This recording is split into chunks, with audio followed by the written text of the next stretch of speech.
Gregersen, thanks for stopping by, man. This Absolutely. has been fun. So we were talking a little bit before we hit record. You are based out of the Houston area, but you invest in Wyoming. That's right. Why? A little bit different. That's what everybody's like, what's going on? Why are you here? So I grew up in Wyoming, lived there all my life, went to college there, and bought my first property in Laramie, Wyoming in 2010 when I was going to school. Actually, my dad helped co-sign on my first loan. He actually, I played college football, actually, so I had some scholarships, and I didn't use all my college savings. So he took about $10,000 of my college savings. We used that as a down payment. That was the first house I bought. No way. How old were you? I was, 23, I believe, yeah. Oh my God. Just gotten out of undergrad. Now, you said you had a W-2 job. You worked in the oil and gas industry for a long time. You were a petroleum engineer? Yep, that's right. How disappointed are your parents in that you're now a lowly real estate investor? I know.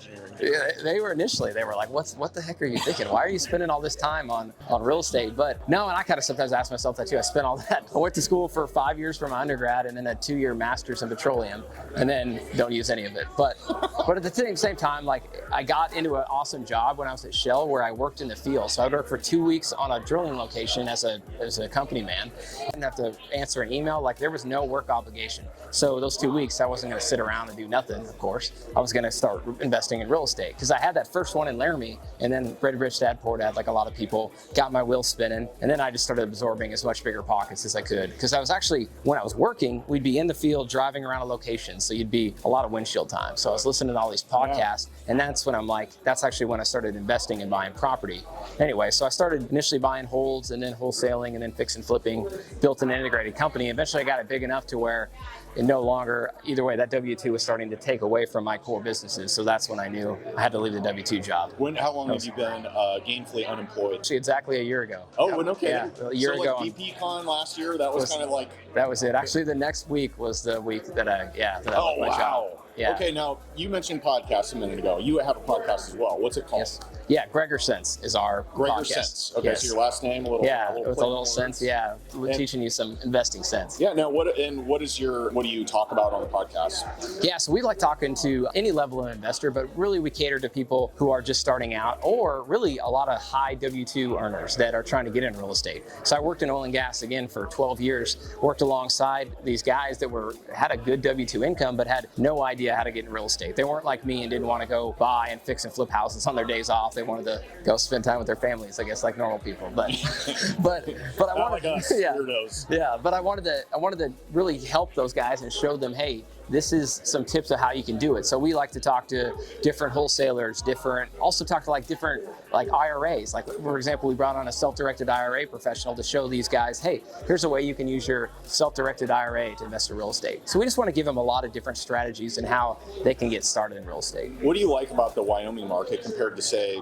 somewhere else like Houston, for example? Yeah, I get that question a lot too. So I actually had a small portfolio in Dallas-Fort Worth, about 10 properties at one point.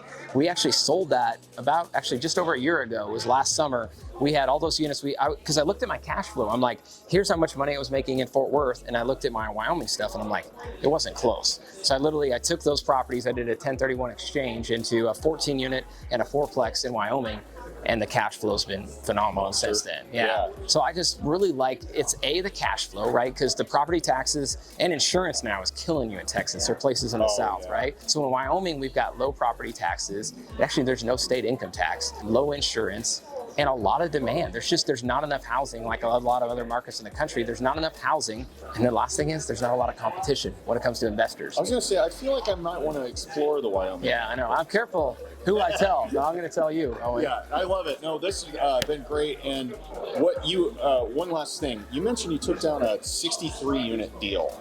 Is that chunk of your portfolio where you have multifamily and single family mixed in? And what was that deal like taking it down? Yeah, so we've been, again, buying single families and then duplexes, fourplexes. We bought that 14 unit about a year ago. Mm-hmm. But with our lead funnel, and basically, because we go direct to seller and we get a lot of leads that come into us, we cast a wide net in Wyoming, honestly, out of essentials, because we need to get the lead flow and keep my team busy. We got to cast a wide net. But because of that, we get some multifamily stuff that came in. So that one came in about It was last February, and we closed it this June, and it's been a game changer. Like when we start to look at the scale that we can now apply on this property, like it's crazy. We actually did a little bit about the deal. We bought these units for $60,000. That was purchase plus rehab, and they're going to turn around and rent for $1,000 a month. Ooh, so cash flow is yes, exactly. So, and now we've got a full-time maintenance guy there. I mean, we're doing all sorts of evictions. We've been in the trenches the last 3 months of turning this property around, but we're just, I don't know, it's been a cool evolution to do a 14 unit. We went full circle on that a year ago.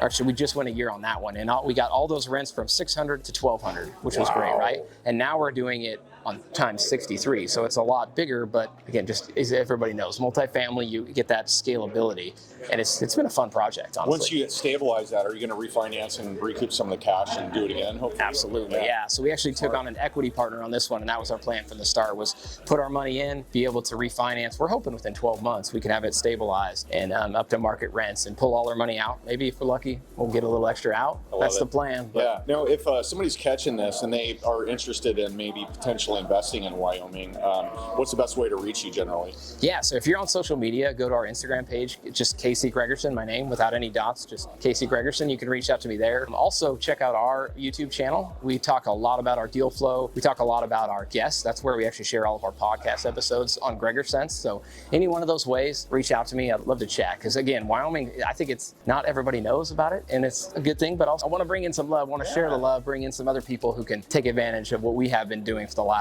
13 years now. I love it, man. Well, thanks for sharing your story. It's been great meeting you.